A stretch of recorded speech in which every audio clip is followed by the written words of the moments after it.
está ali. Ah, tá sim. Vamos ouvir o Rafael. Eu recebi um contato e aí fiquei desequilibrado. E como a gente não quer soltar a bola, a gente fica sem apoio para amortecer a queda. Eu até estava conversando com o doutor, não sei se eu desmaiei, se eu não desmaiei. Eu só lembro que depois o nosso massagista estava perguntando onde é que eu estava ainda bem zonzo, mas depois eu fui recuperando e consegui aí terminar a partida, graças a Deus, mas foi um susto, mas eu estou bem. E você passa por uma sequência, são duas coisas que você atinge. Você e o Luciano quebraram a sequência de jogos na Libertadores sem perder. Chegaram a 13, bateram um recorde que era do Lugano, do Cicinho e do Ronaldo Luiz. E você não levou gol fora de casa, né?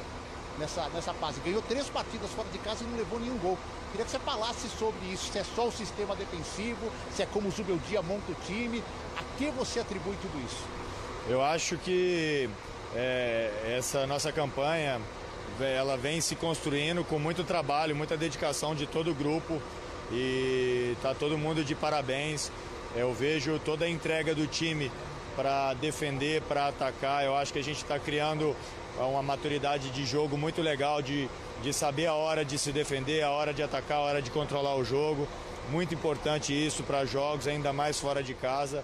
Eu acho que é continuar esse trabalho, que é árduo, mas que vem trazendo bons frutos para a gente. É continuar com os pés no chão, fazendo o nosso melhor como grupo. E eu acho que a gente forte, sempre como a gente vem em grupo mesmo, com os 11 dentro de campo, independente de quem esteja vestindo a camisa, eu acho que nós vamos sempre sair muito próximo da vitória. Não, só faz um favor. Desculpa, vou colocar. Você quer fazer mais alguma, não? Agora, Rafael, eu queria que você falasse da festa que vocês foram fazer com a torcida ali no final, né? Vocês fizeram questão de cumprimentar os São Paulinos e pularam, comemoraram bastante com eles. Eu queria que você falasse dessa interação de vocês com a torcida e desse momento que vocês estão vivendo. Olha, eu sou muito grato e eu sempre falo que o nosso torcedor é a real diferença nossa. E, cara, uma viagem extremamente longe e você vê ali, cara, muitos torcedores são paulinos festejando, nos apoiando, isso é muito legal. Onde a gente vai, tem muito São Paulino torcendo por nós. Então, assim, foi muito bom nós comemorarmos. A gente que tinha saído de um jogo do Brasileiro chateado por não ter dado a vitória dentro de casa para o nosso torcedor. Então foi um momento de festejar assim e de agradecer por todo o apoio que ele vem nos dando. E eu falo, o nosso trabalho ele é para o nosso torcedor, ele levar alegria, ele é o motivo principal e foi uma maneira de confraternizar e de agradecer o torcedor mais uma vez aí por tudo que eles fazem por nós. Tem uma última pergunta aqui. Eu posso trocar a última pergunta só para o Felipe Mota mandar um abraço lá do estúdio? Por favor, é a última pergunta, vou pedir para você colocar essa escuta. Felipe, só dá tempo de uma resposta que o ônibus está querendo ir embora. Sem dúvida. Rafael, primeiro, que bom que você está bem. Todos nós nos assustamos acompanhando a partida. A pergunta é, o São Paulo com o Zubeldia tomou 4 gols desde o ano passado na Libertadores. E você faz parte dessa defesa. Qual o segredo? O que está acontecendo para o São Paulo ser tão confiável defensivamente falando, Rafael? Bom falar contigo. Boa noite, muito bom falar com todos vocês aí da ESPN. O Zubeldia, ele cobra muito do time taticamente e essa cobrança ele faz desde o início, desde lá do ataque. Ele cobra muito o André, o Ferreirinha, o Ferreira, o Lucas, todos, para que a gente comece a marcação lá na frente, para que a gente possa realmente ter uma base bem sólida ali. E isso, com certeza, juntamente com o trabalho, faz muita diferença. E ele sempre fala, cara, a gente precisa estar sólido, tomar poucos gols, porque isso vai fazer com que a gente esteja bem próximo da vitória, porque todos os jogos o nosso time vem criando muitas chances, vem tendo as oportunidades. Então, ele sempre que eu entro em campo, ele vem, conversa comigo e ressalta da importância da gente estar firme lá atrás, de fazer o nosso melhor. E eu acredito que esse grupo tem criado uma casca, uma identidade muito grande, sabe? De quando a gente sai sempre sem levar gols, fazendo um bom jogo, como hoje, como no jogo passado. O pessoal ali de trás, a gente se abraça muito e a gente comemora muito, sabe? Quando a gente sai com o dever de casa cumprido, digamos assim, de ter defendido bem, de ter neutralizado o time adversário. Eu acho que esse é o segredo, é o trabalho, é a dedicação e a importância de todos nesse processo para que a gente possa estar sempre bem organizado. Valeu, um abração, Rafael. O Rafael já estava recuperado, aparentemente estava tudo bem, mas você virou para o banco e falou, pede para o Jandrei continuar aquecendo. E aí o nosso narrador, o Vinícius, falou assim, isso é que é ter uma visão geral do que está acontecendo e ter a experiência de saber que a qualquer momento o Rafael podia cair novamente e ter que sair do jogo. Você percebeu que era hora de manter o Jandrei ali pronto para qualquer eventualidade? Boa noite primeiro. A verdade que eu falo sempre para todo mundo, estar preparado por qualquer coisa que pueda acontecer dentro do campo. Havia acontecido isso com o Rafael e eu estava preocupado por ele, porque foi uma caída muito forte. E, gente, a gente já passou uma coisa com o Nacional, né? E eu, quando vi que ele caiu, eu já comecei a chamar aos médicos, todo mundo, para vir atender ele, porque me preocupa. Então, mesmo assim, ele falou que estava um pouquinho malhado. Então, eu falei para o Jandrei que continua aquecendo, porque podia acontecer qualquer coisa. Mas depois ele deu segurança para a gente e falou que não, que estava bem, que só foi uma pancada forte e nada mais. Mas sempre tem que estar todo mundo atento e preparado para qualquer coisa. Eu sei que a vitória é de todos, mas 3 jogos fora de casa na primeira fase é inédito. Você nunca perdeu um jogo de Libertadores em 2 anos com a camisa do São Paulo. E mais, nesses 3 jogos não teve nenhum gol sofrido. Queria que você tentasse destacar tudo isso num torneio que você conhece tão bem, que você sabe que é tão complicado e tão difícil. Muito feliz por tudo isso que está acontecendo na minha carreira, agora no presente. Então eu continuo trabalhando, como eu vinha trabalhando faz tempo já, aproveitei a oportunidade, então seguir trabalhando, agradecer a Deus por o momento e por cada oportunidade que a gente tem e sempre tentando dar o melhor, né? A gente sabe que a Libertadores é uma competência que todo mundo quer ganhar, quer sumar pontos por lo que ela transmite e o importante que é a Libertadores. Mas a gente sempre se prepara da melhor maneira para tentar fazer o melhor e sabendo que São Paulo sempre competiu da melhor maneira nessa competição. Então a gente sempre se prepara bem e tenta fazer o melhor para ficar com os 3 pontos sempre, tanto fora de casa como em casa. Mas a gente sempre continua trabalhando da mesma maneira e com a mesma humildade. E o gol quase saiu, né? Ela pegou na trave ali, o goleiro ficou esperando sua definição, aí por capricho pegou na trave. Sim, quase. Aí Castillo me puxou um pouco do ombro. Mas em qualquer momento vai chegar e eu acho que vai ser num bom momento, assim que também contente por isso. E uma última, hoje o São Paulo subiu assim que acabou o jogo, uma foto sua com o André Silva, um abraçando o outro. E eu conversei com o André Silva na concentração ontem e ele também falou, aquilo foi de jogo, a gente discute, a gente quer ganhar e saímos de lá, já não rolou mais nada. Mas essa foto hoje voltou aquele assunto. Tá tudo legal, tudo tranquilo, né? Gente, eu acabei de falar isso. A gente tem um grupo maravilhoso, um grupo trabalhador de pessoas muito humildes e pessoas muito boas. A gente nunca teve um clima ruim, isso vai acontecer, é do jogo, eu vou cobrar, eles vão me cobrar. Então, foi um momento assim, porque a gente empatou o jogo quando tinha para ganhar. Então, foi um momento tão ruim que se deu assim, mas esse é um cobramento para melhorar o time, o cobramento para todo mundo melhorar. Não é que a gente brigou, nem nada. A gente entrou no vestiário e se pediu desculpa. São coisas que acontecem no jogo. E eu, como falo para todo mundo, eu sei que sou chato, mas eu sempre tento fazer o melhor. E de minha voz também falar da melhor maneira para meus companheiros dentro do jogo. Mas é meu jeito, é a minha personalidade. Então eu quero que a gente deixe de falar disso, porque esse grupo é uma família muito hermosa, cheio de gente com uma personalidade muito boa e gente muito boa. Então a gente está bem e vai continuar por esse caminho que está acontecendo muitas coisas boas.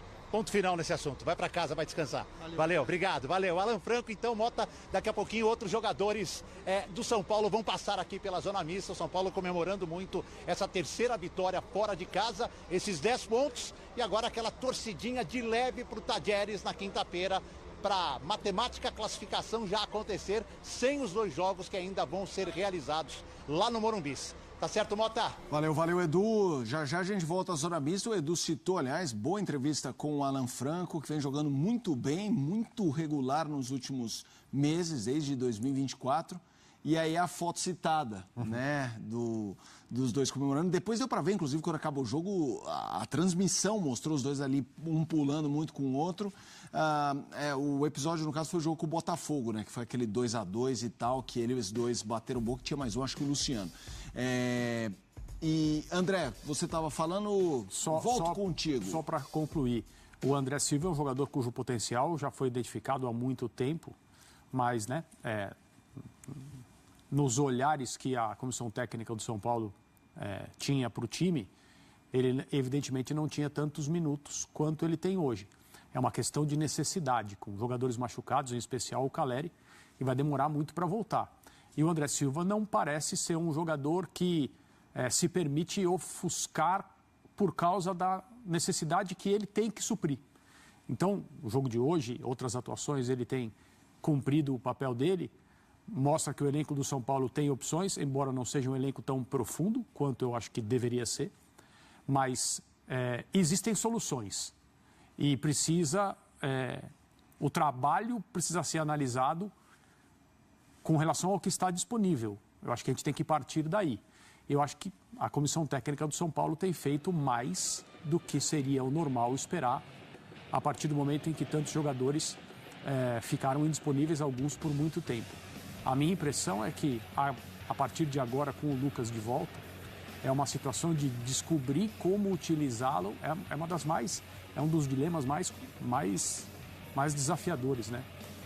Descobrir como retirar desse jogador o máximo que ele pode entregar nos períodos em que ele pode ficar em campo sem correr risco ou muito risco de perdê-lo por um longo tempo, né? O Lucas é um jogador que faz diferença imediata quando ele está no time. São Paulo com ele é muito mais perigoso, mais inteligente, mais rápido, mais tudo do lado positivo. Mas ele também é um jogador frágil, pelo menos nesse momento ele atravessa um período de fragilidade e o São Paulo tem que descobrir a forma de explorá-lo, de tirar dele o que ele tem de melhor, sem correr muito risco de perdê-lo por mais tempo. Já a gente volta à zona mista do estádio, que recebeu o 2-0 do São Paulo contra o Aliança Lima. Qualquer novidade, doutor, só me gritar por aqui que eu vou tocando com o Breiler e com o André Kfouri. Breiler, o ponto que o André cita do Zubeldia é o que sempre me pegou para defendê-lo. Além de gostar do trabalho dele, me parece que o São Paulo tem outros problemas, como, por exemplo, a questão financeira ou a questão médica de jogadores afastados. E ele está tocando o barco. E o que me chama muito a atenção de um cara que fez a sua carreira de forma brilhante pré-São Paulo em um contexto, por exemplo, de futebol equatoriano, é de saber trabalhar, entre aspas, com menos. Porque a gente está falando, tudo bem que o sarrafo competitivo no Brasil também é mais alto, mas ele perde os jogadores e você nunca vê isso ser pauta frequente nos discursos dele em coletivas. Por exemplo, no jogo que ele assumiu a falha no Alianza Lima, ele falou da questão física do Ferreirinha, mas individualmente, não assim, sabe como é, porque senão quebra, é porque eu não tenho peça. E vai se virando com o que tem, puxa a gente da base. O próprio Alan Franco, que a gente acabou de ouvir, antes dele, não era quase nada. Ninguém esperava que ele virasse e ele já estava há tempos no elenco.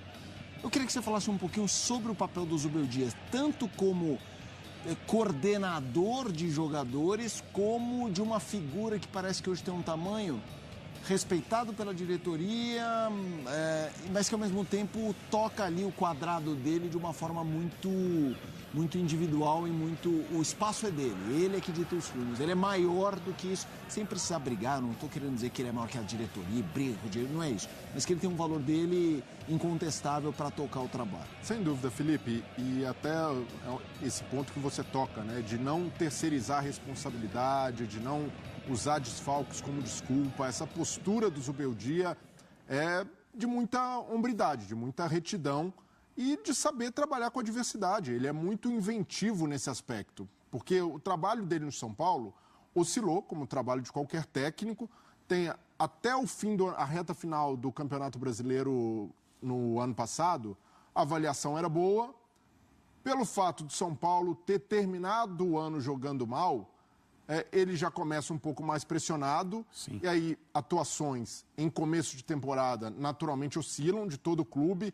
mas aí ele já carregava um certo passivo de 2024 e aí o caldeirão esquenta e com muitas críticas desproporcionais. Algumas merecidas, sim, o trabalho poderia retomar o fio do ano passado, principalmente na Libertadores, em que ele foi muito bem, e o Zubeldia soube lidar com isso no momento que parecia o mais complicado, com vários desfalques, e um desfalque atrás do outro, Lucas, Oscar, Caleri por final, e ele foi encontrando soluções, com 3 zagueiros, ele foi aos poucos trazendo os garotos da base, e ele era muito criticado por isso, mas no momento certo. Então, o Lucas Ferreira é mérito dele, Matheus Alves, o Juan na zaga. Então, ele soube olhar para o que tem à disposição e fazer um bom caldo. E o principal, ter estratégias diferentes para momentos que pedem isso. Então, fora de casa na Libertadores, faz todo sentido dar uma sacrificada no lado direito, com Ferrarese, com Cédric Soares. Vai perder, sim, potencial de criação pelo lado, mas, ao mesmo tempo, ganha segurança para segurar a pressão de adversário, como o Alianza fez hoje. O Alianza tentou pressionar, mas o São Paulo, com um pouco de posse de bola, com uma linha de defensores forte, conseguiu segurar esse ímpeto para soltar o time depois, e principalmente no segundo tempo, quando entram Lucas Moura, Lucas Ferreira, o São Paulo tem mais velocidade, tem mais força para pressionar e criou oportunidades para fazer até um placar maior. Então, eu vejo que o Zubeldia ganhou muito crédito nas últimas semanas. Embora ele perdeu, de fato, no fim do ano passado, e acho que aos poucos está recuperando, porque mostra que é um trabalhador incansável. Isso daí a torcida do São Paulo não pode criticar o Zubeldia de ser um cara passivo, de ser um cara que morre abraçado com escalação ou morre abraçado com o jogador. Luciano não estava rendendo? Foi para o banco e barrado corretamente e ajuda quando entra. Então, aparentemente tem o grupo nas mãos, jogadores exaltando o trabalho dele. Então, a gente vê o Zubeldia num momento diferente no São Paulo, página virada acredito eu, das críticas desproporcionais e que ele consiga virar esse fio também no Campeonato Brasileiro. Muitos empates de São Paulo não foram merecidos também. Então é isso daí, galera. Pra você que é São Paulo de coração, que chegou até aqui, se inscreve no canal e deixa seu like aí pra estar fortalecendo nosso canal de São Paulo aí. Vocês viram aí na entrevista de Rafael e a entrevista de Alan Franco aí, falando sobre qual é o segredo pro São Paulo não tomar tantos gols assim na Libertadores, né? São Paulo só tomou 4 gols na Libertadores, se eu não me engano aí, desde a Libertadores do ano passado aí. E o Alan Franco falou, né? Cobrança. O Zubeldia cobra dos atacantes até o goleiro. Pra tá em conjunto ali, não tá tomando gol, né? E o Alan Franco falando também da preocupação dele com o Rafael, lembrando do fato do Esquerdos, né? No jogo lá do time do São Paulo contra o Nacional do Uruguai, né? Mas é isso, o São Paulo ganhou 3 pontos aí e vai ficar tranquilo aí no decorrer da semana, mais tranquilo para chegar no clássico contra o Palmeiras e arrancar mais uma vitória no Brasileirão. Galera, então é isso aí, chegamos no final de mais um vídeo aqui, até a próxima aí, valeu!